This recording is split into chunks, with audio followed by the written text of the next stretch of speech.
Daniel, welcome to On the Pine, mate. Thanks for joining us today. Congrats on the start. It must feel really good to bounce back from the Melbourne United loss and get a big clutch win over the Phoenix the other night. Yeah, definitely. Obviously, the first game wasn't really what we were going for, and the guys were pretty disappointed with the effort we came out with. So no, it was just good. We got to play so soon and fix some of the problems and come out with a big win. And for you personally, you're one of the early MVP front runners. Are you feeling? How confident are you feeling in your game at the moment? You've obviously had a really good start scoring wise, and how have you seen your game so far?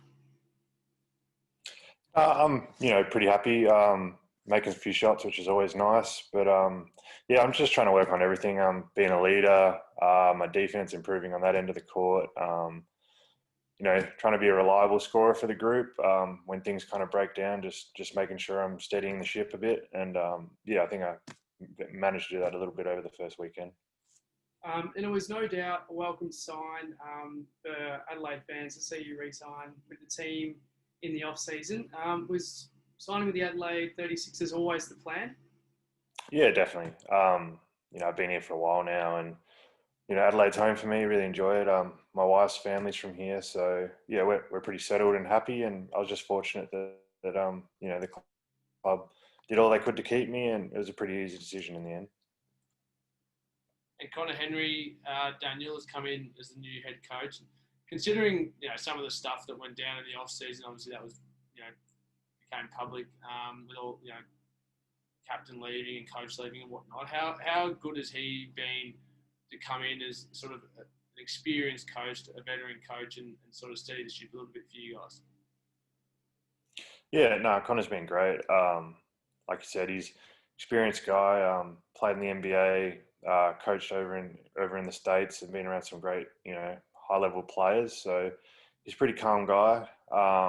He's been here a while now, which we were lucky, I think, with a new coach, new system, having him in town for a long time and really getting to learn all his stuff really well. So no, he's been great. Like I said, he's a calm guy. He doesn't go too crazy very often, but when he does, it's probably warranted. So no, he's been a breath of fresh air for the group. And obviously, the Australian media made a lot of the over dribble video that has gone viral to the States and social media. It probably wasn't funny at the time considering the state of the game, but have you had a laugh about that since then? Yeah, I think we all have. I mean, even he has. We've been showing him all the little videos and stuff, and I think he's pretty happy with it. He got his point across, and I think the next game it showed. Yeah, we were passing a lot more. That's for sure. And speaking of the next game, Josh Giddey was on fire against the Phoenix. How good's he been in terms of bringing energy into the team? Yeah, Josh has been great. It's a lot to ask of a guy his age to come in overtime and take over the game and steer us to a win in his first season in the league. But he was great. He's a really mature guy. Looks forward to those big moments, and as you can see in that game, he's not scared. He wants those moments, and yeah, we're lucky to have him. How good is he, Daniel? I mean, he's obviously touted as a first-round draft pick. You've probably seen a lot of players come and go and your experiences overseas. How does he sort of compare to some of those other players that you've played with and against? I think he's one of those guys that just have so much room to grow. Obviously, being a 6'8", 6'9" point guard, it's a pretty unique thing. You can see in the gym he's very strong for a young kid. He's got massive growth to make in that area. I think he's going to end up being a guy that can play 1 through 4, really strong. And he's smart and, like I said, very mature. He cares about basketball. He's in the gym 24/7 whenever he can be. So yeah, I think he's got a very bright future. How does he fit in with all the guys? Obviously, he's so much younger than everyone else. Is he sort of bundle of energy, or does he sort of gel with some of the veterans pretty nicely? No, he's good. He's a pretty quiet guy. We've got a pretty mix between old and young this year, so we've kind of made an effort that we're trying to make us, hang out as a group a lot more and make sure that those, you don't have a lot to talk about when you're 15 years older than him, but we find things and yeah, I think, like I said, he's come in and he's a mature guy, so he's just trying to learn and be a sponge and take in all the information off everyone, which is great. And No, he's just a great guy, so we're happy to have him around. And speaking of experience, how good's Donald Sloan's impact been in terms of, he's obviously played in the NBA. Has he brought some stuff to the team internally? Yeah, definitely. Donald's pretty calm. He's played in the NBA, he's played in China, some of the most cutthroat leagues in the world, I think. And it's really hard coming out of quarantine and being expected to just perform. Like he's been around the system for 2 weeks now, and you can see each day he's getting better and learning things. And I think his role will just go up as the season goes on in terms of his output. But just being a calming influence and looking after Josh, letting him know everything he needs to know has been massive, I think, as well. So we're lucky to have him in the group as well. And another thing I've noticed. Obviously, you guys have spent pretty much the whole off season in South Australia. How much has that helped you guys going into the season, knowing that you obviously stayed home and not have to spend a heap of time on the road like the rest of or majority of the league so far?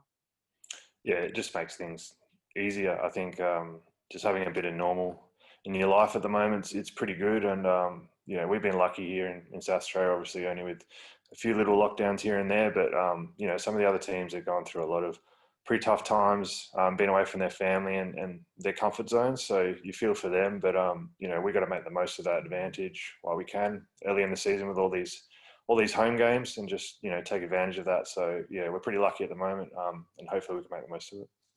Speaking of those home games, Daniel, so you've got another week coming up this week with 2 games. Do you sort of like the condensed schedule considering they're all at home, or are you one that sort of rathers the break? I mean, you probably had different experiences in different leagues with how the schedule works, but the NBL is usually, as you know, the one a weekend or sometimes 2. How have you found this quick start to the year in terms of a lot of games in a short period? Yeah, I think I preferred it. With the time off that we've had, everyone's just raring to go and play as many games as possible, I think. And, we like to train, but we'd rather play any day of the week. So, I'm just happy that the schedule we got now is you're playing, you're resting, you're playing again. And that's kind of life at the moment, which, it's fine with me. I wish it was like this every year. I think it's giving us time to kind of gel as a group quicker. A few guys are a bit rusty, obviously not playing for a while. So I think it's been really good for us. And it's obviously you're playing Southeast Melbourne on obviously tomorrow night, being Wednesday night. It's sort of similar to like a playoff sort of situation. You're playing the same team night in, night out. How do you prepare knowing that they've sort of seen how you guys play and you've seen how they play? Do you try and switch things up, or you just sort of trust what you guys have been running? Yeah, I think because we're playing so close together, there's not too many adjustments. We discuss a few little things that we can work on, but it's really just about keeping your body healthy and ready to go again. We had a scout this morning. We walked through a few of their sets and a few little things we're going to change, but it's more changing on the fly during the game and just knowing if they do certain things, how we're going to adjust throughout the game and just trying to be as prepared as possible with that short turnaround. You were a teammate of Mitch Creek's for a while there in Adelaide. Do you have sort of the inside information on his game, and do you provide that to the coaches and other players, or has he sort of changed his game a little bit at all since going overseas and then coming back to the Phoenix? Yeah, I mean, Craiggie's just become more of a complete guy. I think it's pretty hard to stop him. You saw the other night he did a bit of everything, and he's very hard to stop. It takes the whole group just kind of building a wall and trying to keep him out of the keyway there. But I mean, at the end of the day, we want to try and make him shoot threes, but he's making them lately as well, so it gets tough. So it's just doing your job, like trying to stay down on his shot fakes, little things like that, keep him off the glass. But he's going to have an impact. He's a good player, so just trying to limit that. And Daniel, taking you back to your early days, obviously you grew up in Western Australia. What got you into basketball? My dad's a science teacher, and he just was tutoring a kid one day whose mum ran the local basketball club, and I was tall, and she's like, bring him down, and I just rocked up one day and enjoyed it. It was just came a bit easier. Obviously, I was tall, but us tall guys take a bit longer to get coordinated when we're young, so it was probably a good thing for me just to get in there and work on my footwork and stuff like that. And I just really enjoyed it. seems like the story with a lot of these juniors is be tall, take them down to either the footy oval or the basketball court, see if we can make something of them. You see a fair bit of that in your juniors with other guys as well, like yourself? Yeah, I mean, growing up, I was pretty fortunate over in Perth. It just worked out as a coincidence that the club I was at was probably the best club for basketball in Perth, and we won a lot of games growing up. And I think most of the guys in my team ended up going on to play state basketball and stuff like that. So I just was in a good situation and lucky. Like you said, I had a go at footy as well, but they tend to clash a bit, and you got to kind of pick the one that you enjoy doing a bit more, which worked out well. But yeah, I mean, I'd encourage kids to just have a go at everything, and I mean, the one you're going to get better at one thing just naturally and go with that. But yeah, I'm enjoying it. I'll probably do the same with my kids when I end up having them. Just give them a go at everything and see what they enjoy. Now, Daniel, you've played in a lot of different places around the world. Is there a particular one that took your fancy that you really like playing at that you might even consider going back there one day? Yeah, I mean, been lucky to have a lot of good experiences. I think the one that stood out was Japan when I went and played over there. I actually went back again this off season just gone, but had to leave after a month because of all the COVID stuff. So I'm definitely want to keep playing overseas in the off season, and I feel like you get really good experiences over there playing as an import. It's a bit more stressful and you got to perform, but yeah, at the end of the day, it's good for you. So yeah, hopefully I'll be back there again once all this COVID stuff settles down. Hopefully. Yep, and obviously you played in a few different places. How do you do you find that you have to adjust your game to the way that those leagues sort of play? I know that a lot of the Australians that go and play, say in the NBA, they always find that the Aussies, it's a real sort of grit and grind sort of defensive style of play, but then players come here from the US and they sometimes struggle with the intensity of the defense. Do you find that you have to change up the way you play? Yeah, I think every league's a little bit different, especially as a big guy. I'm a shooting big. I like to stretch the floor, and it's trying to building that trust with the coach wherever you go that they let you do it. Some of them aren't too happy when you start shooting too many threes and all that. So just adjusting and you're pretty upfront. Like when they're recruiting you, they kind of look at your game tape and know what you're about, hopefully. And when you get there, it's normally they know what your strengths are. I had one occasion where I went to Argentina and I showed up and the guy said, "We recruited you just to be a defensive stopper," and I was like, "Well, that's not what I do. So this isn't going to go too well." But yeah, we made little adjustments and by the end of it, we kind of got on the same page. But yeah, you just try your best as soon as you get there, I guess. Yeah. And do you, as a veteran in the NBL and with the 36ers, do you sort of take the imports, especially under your wing a bit, and sort of try and educate them a little bit, I guess, on how we play in the NBL and maybe there's some things with the coaches and how to sort of try and help the imports become more comfortable in their new roles in their new country? Yeah, I think so. Obviously, they're such an important part of what we do, and if your imports aren't playing well, you're not winning too many games. So I think the main things, the refereeing over here, it's a bit hard to adjust to. As we saw the other night, Donald got in a bit of foul trouble and had to sit down for a bit, and it's just little adjustments like that. They're the main things that are a little bit different from overseas leagues, I think. But they normally adjust pretty quickly, and by 5 games in, they're on the same page as the refs, and they can stay out there, which is good.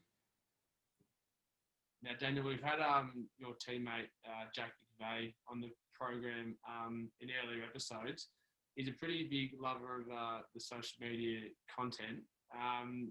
Do you get around him? Is he pretty energetic? Do you get around him, or is he a bit too bubbly for your liking? No, I mean, positive guys with a lot of energy like that.